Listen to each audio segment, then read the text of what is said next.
ಈಗ ಐಡೆಂಟಿಫೈ ಆಗಿದೆ. ಕಾರ್ಟಿಗಿದು ಜಾಗ ಐಡೆಂಟಿಫೈ ಮಾಡಿ ಪ್ರಪೋಸಲ್ ಕಳಿಸಿದ್ವಿ. ಕನಕಗಿರಿದು ಜಾಗ ಐಡೆಂಟಿಫೈ ಈಗ ಮೊನ್ನೆ ಆಗಿದೆ. ಮತ್ತು ಅದರ ಜೊತೆಗೆ ಕನಕಗಿರಿಗೆ ಅಗ್ನಿಶಾಮಕ ದಳನು ಆಗಿದೆ. 2 ಎಕರೆ ಜಾಗನೂ ಮಾಡಿದ್ದೀವಿ. ಅದಕ್ಕೆ 3 ಕೋಟಿ ದುಡ್ಡನ್ನು ಕೊಟ್ಟಿದ್ದಾರೆ. ಅದನ್ನು ಪೂಜೆಯನ್ನ ಮಾಡ್ತೀವಿ. ಕಾರ್ಟಿಗೆ ಬಸ್ ಡಿಪೋಕ್ಕೆ 6 ಕೋಟಿ ಟೆಂಡರ್ ಪ್ರಕ್ರಿಯೆ ಪ್ರಾರಂಭ ಆಗಿದೆ. ಟೆಂಡರ್ ಫ್ಲೋಟ್ ಆಗಿದೆ. ಬಹಳದವಿಂದ ಒಂದು ಸತಿ ಮಾತಾಡೋದು ಬೇಡ. ಏನ್ ಗನ್ಮ್ಯಾನ್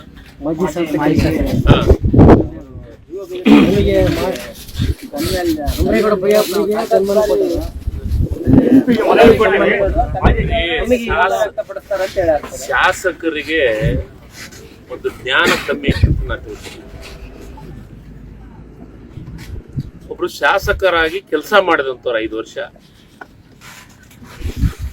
ಮಾಜಿಗಳಿಗೆ ಆಜಿಗಳಿಗೆ ಯಾವ್ದಾದ್ರು ಗನ್ಮನ್ ಕೊಡ್ಬೇಕಂತಂದ್ರ ಒಂದಿಷ್ಟು ಪ್ರೊಸೀಜರ್ಸ್ ಅದ. ಅದಕ್ಕೆ ನಾನು ಅವ್ರಿಗೆ ಜ್ಞಾನ ಕಮ್ಮಿ ಐತಿ ಅಂತ ಹೇಳ್ತೇನೆ. ಪ್ರೊಸೀಜರ್ ಅನ್ನ ನನಗೆ ಗನ್ಮನ್ ಕೊಡ್ಬೇಕಂತಂದ್ರೆ ಸುಮ್ನೆ ಗನ್ಮನ್ಗಳನ್ನ ಕೊಡಂಗಿಲ್ಲ. ಅವ್ರೇನು CPI ಇಂದ ಪ್ರಪೋಸಲ್ ಹೋಗಿದೆ, ಇನ್ನೊಂದ್ ಕಡೆಯಿಂದ ಹೋಗಿದೆ, ಅದೆಲ್ಲ ಇಲ್ಲ. ಇಂಟೆಲಿಜೆನ್ಸಿ ಇಂದ ಮಾಹಿತಿ ತಗೊಂತಾರೆ. ಯಾರಿಗೆ ಗನ್ಮನ್ ಕೊಡಬೇಕು, ಜನಪ್ರತಿನಿಧಿಗಳಿಗೆ, ಮಾಜಿಗಳಿಗೆ, ಆಜಿಗಳಿಗೆ ಕೊಡ್ಬೇಕಂತಂದ್ರೆ ಇಂಟೆಲಿಜೆನ್ಸಿ ಅನ್ನೋದು ಇದೆ. 5 ವರ್ಷ ಹೆಂಗ್ ಆಡಳಿತ ಮಾಡಿದ್ರಂತ ನನಗೆ ತಿಳಿತಾ ಇಲ್ಲ ಇವ್ರಿಗೆ. ಇವ್ರದ್ದು ಆ ಇಂಟೆಲಿಜೆನ್ಸಿ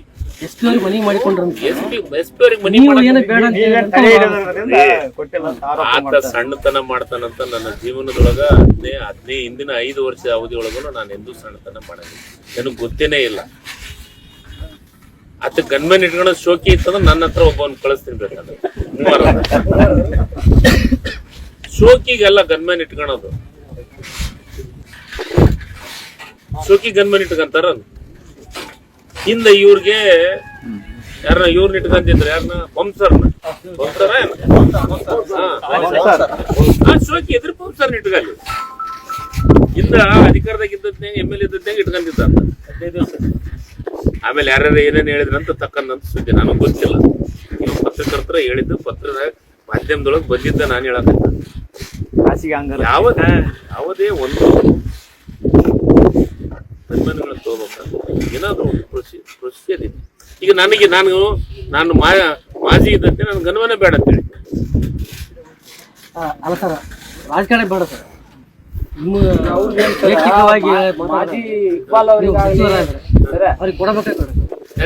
ಮಾಜಿ ಶಾಸಕರಿಗೆ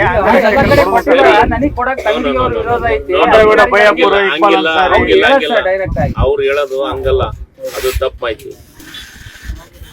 ಯಾರಿಗೆ ಗನ್ಮನ್ ಕೊಡಬೇಕು ಅಂತಂದ್ರೆ ಪ್ರೊಸೀಜರ್ ಇದನ್ನ ಫಾಲೋ ಮಾಡಿದ್ಮೇಲೆ ಗನ್ಮನ್ ಕೊಡೋದು ಸರ್ಕಾರದ. ಡಿಪಾರ್ಟ್ಮೆಂಟ್ ಇಂದ ಮಾಹಿತಿ ತಗೊಂತಾರೆ, ಇಂಟೆಲಿಜೆನ್ಸ್ ಇಂದ ಮಾಹಿತಿ ತಗೊಂತಾರೆ. ಅವ್ರಿಗೆ ಥ್ರೆಟ್ ಇದ್ದಿದ್ದನ್ನ ಈಗ ನನಗೆ ಮಾಜಿ ಇದ್ದತ್ನಾಗ ನನಗೆ ಗನ್ಮನ್ ಕೊಟ್ಟಿದ್ದೆ. ನಾನು ಮಂತ್ರಿ ಇದ್ದತ್ನಾಗ ಎಸ್ಕಾಟ್ ಇದ್ರು. ನಾನು MLA ನಾ ಮಂತ್ರಿ ಹೋದ್ಮೇಲೆ ನನಗೆ ಎಸ್ಕಾಟ್ ಇತ್ತು. ಗೊತ್ತಾ ನಿಮ್ಗ ಯಾಕಿತ್ತು ಎಸ್ಕಾಟ್? ನನಗೆ ಶೋಕಿಗಿತ್ತು ಮಂತ್ರಿ ಎಸ್ಕಾಟ್. ನನಗೆ 8-10 ಮಂದಿ ಫೋನ್ಯಾಗ ಥ್ರೆಟ್ ಮಾಡಿದ್ರು. ಆ ಫೋನ್ ನಂಬರು ಸ್ಪೀಕರ್ ಕೊಟ್ಟಿದ್ರು.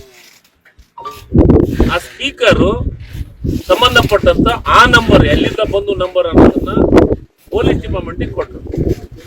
ಆ ನಂಬರ್ನ ಟ್ರ್ಯಾಪ್ ಮಾಡಿದ್ರು. ಟ್ರ್ಯಾಪ್ ಮಾಡಿ ಆ ನಂಬರ್ ಇಂದ ಮಾಹಿತಿ ತಗೊಂಡು ಯಾರು ಏನಂತ ತಿಳ್ಕೊಂಡ್ಮೇಲೆ ನನಗೆ ಎಸ್ಕಾಟ್ ಕೊಟ್ಟರು.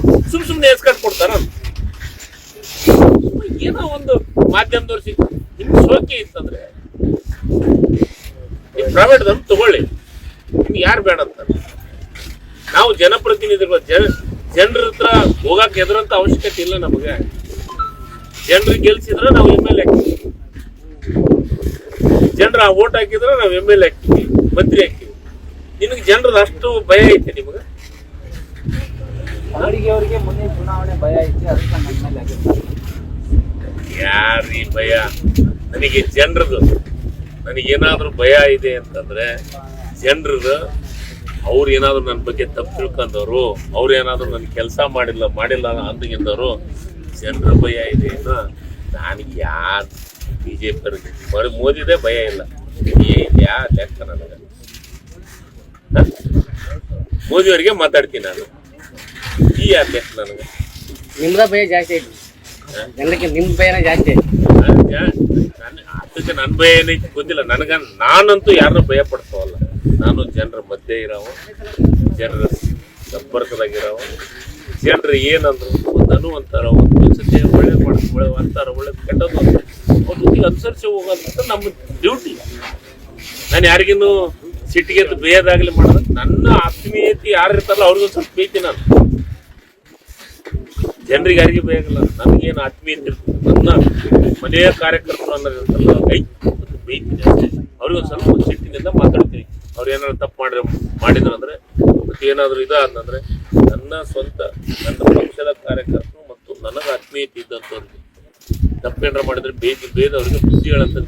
ಆದ್ರೆ ಯಾರಿಗೆ ಭಯ ಅಂತಿಲ್ಲ. ಮತ್ತು ಫಸ್ಟ್ ಆಫ್ ಆಲ್ ಬಸವರಾಜ್ ದಡೇಸೂರವ್ರಿಗೆ ಅದನ್ನ ಅಂಜಿಕೆ ನನಗೆ ಎಂದೆಂದೂ ಇಲ್ಲ. ಅದೇ ಸತಿ ಚುನಾವಣೆ ನಿಂತಾನೆ, 3 ಸತಿ ನಿಂತಾನೆ, 2 ಸತಿ ಒಂದ್ಸತಿ ಸೋತಾನ, ಒಂದ್ಸತಿ ಗೆದ್ದಾನ ಅಷ್ಟೇ. ನಾನು ಎಷ್ಟು ಸತಿ ಚುನಾವಣೆ ನಿಂತೀನಿ?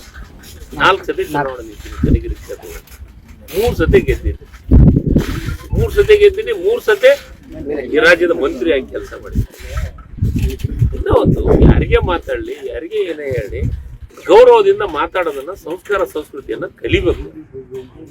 ಈ ಬಿಜೆಪಿಯವರಿಗೆ ಬರೀ ಮಾತಾಡ್ತಾರ, ಸಂಸ್ಕಾರನೂ ಇಲ್ಲ, ಸಂಸ್ಕೃತಿನೂ ಇಲ್ಲ.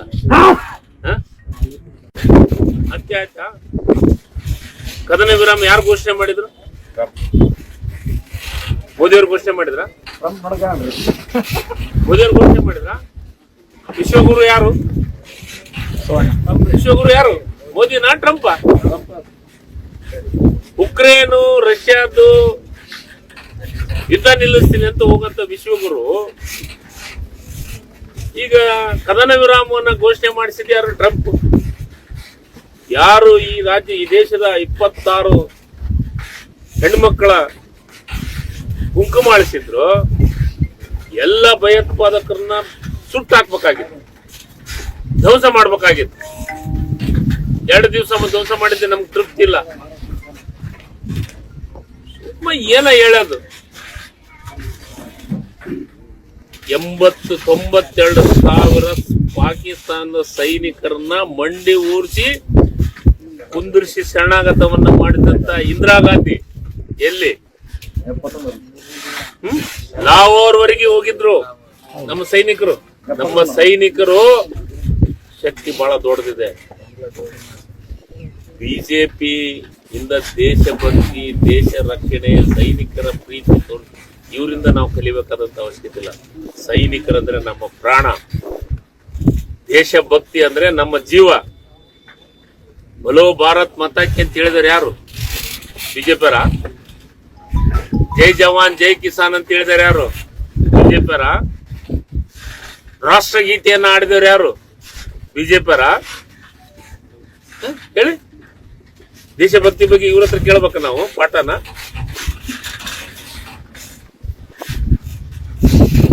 ಬಿಜೆಪಿಯಿಂದ ಕಲಿಬೇಕು ನಾವು. ಖರ್ಗೆ ಸಾಹೇಬ್ರು ನಮ್ಮ ಪಾಕಿಸ್ತಾನ ಅಂತಂದ್ರು ಸರ್. ನಮ್ಮ ಪಾಕಿಸ್ತಾನ ನಮ್ಮ ಪಾಕಿಸ್ತಾನ ಎಲ್ಲ ಭಾಷಣ ಮಾಡೋ ಹೊತ್ನಾಗ ಅವ್ರು ಹೇಳಿದ್ದೆ ಬೇರೆ. ಮಿಕ್ಸಿಂಗ್ ಆಗಿದೆ. ಈ ಬಿಜೆಪಿ ಕೆಲಸ ಏನು? ನಾನೊಂದು ಕೇಳ್ತೀನಿ, ಬಾಂಗ್ಲಾದೇಶವನ್ನ ಡಿವೈಡ್ ಮಾಡಿಸ್ತಾರೆ ಯಾರು ಹೇಳಿ? ಒಂದೇ ಒಂದು ಹಂತದ ಕೈ ಹಾಕಕ್ಕೆ ಇವ್ರಿಗೆ ಸಾಧ್ಯತೆ ಇದೆನಾ? ಶ್ರೀ ಅಟಲ್ ಬಿಹಾರಿ ವಾಜಪೇಯಿ ಅವರು ಈ ದೇಶದ ದುರ್ಗೆ ಅಂತಂದ್ರು ಇಂದಿರಾ ಗಾಂಧಿ ಅವ್ರಿಗೆ.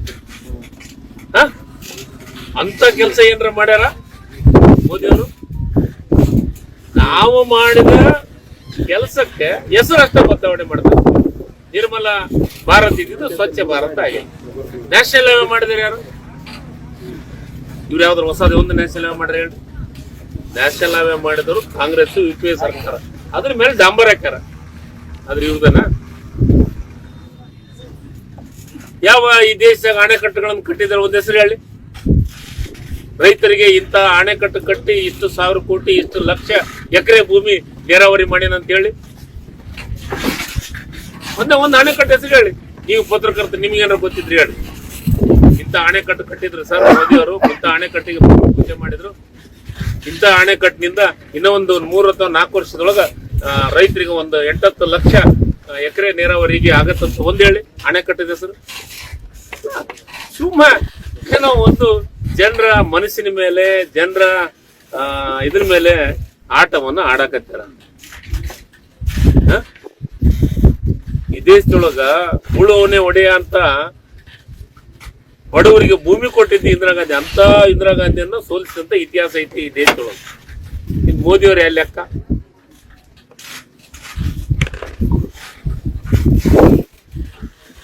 ಪಹಲ್ಗಾಮದ ಬಗ್ಗೆ ಈಗ ಎಲ್ಲಾರು ಮಾತಾಡಕತ್ತಾರ. ಅದಕ್ಕೆ ಬಿಡ್ಲಿ, ಮುಂದೆ ಬರ್ತೀವಿ, ಮುಂದೆ ಮಾತಾಡ್ತೀವಿ, ಅದ್ರ ಬಗ್ಗೆನೂ ಮಾತಾಡ್ತೀವಿ.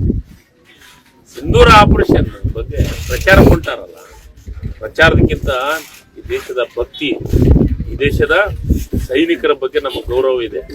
ಸುಮ್ಮ ಪ್ರಚಾರ ತಗೊಳೋದಲ್ಲ, ಪ್ರಚಾರದಿಂದ ಜನರಿಗೆ, ಈ ದೇಶದ ಜನರಿಗೆ ಗೊತ್ತಾಗತ್ತೆ. 12 ವರ್ಷ ಆಯ್ತು ಯಾರ್ಯಾರು ಏನೇನ್ ಮಾಡ್ಯಾರ ಅಂತ. UPA ಸರ್ಕಾರದಾಗಿದ್ದಾಗ ಏನಾಗಿದೆ, NDAದಾಗ ಏನಾಗಿದೆ ಅನ್ನೋದು. ಹೆಚ್ಚಿನ ವಿಡಿಯೋಗಳಿಗೆ ಪ್ರತಿಧ್ವನಿ ಯೂಟ್ಯೂಬ್ ಚಾನೆಲ್ ಸಬ್ಸ್ಕ್ರೈಬ್ ಮಾಡಿ, ಬೆಲ್ ಐಕಾನ್ ಕ್ಲಿಕ್ ಮಾಡಿ.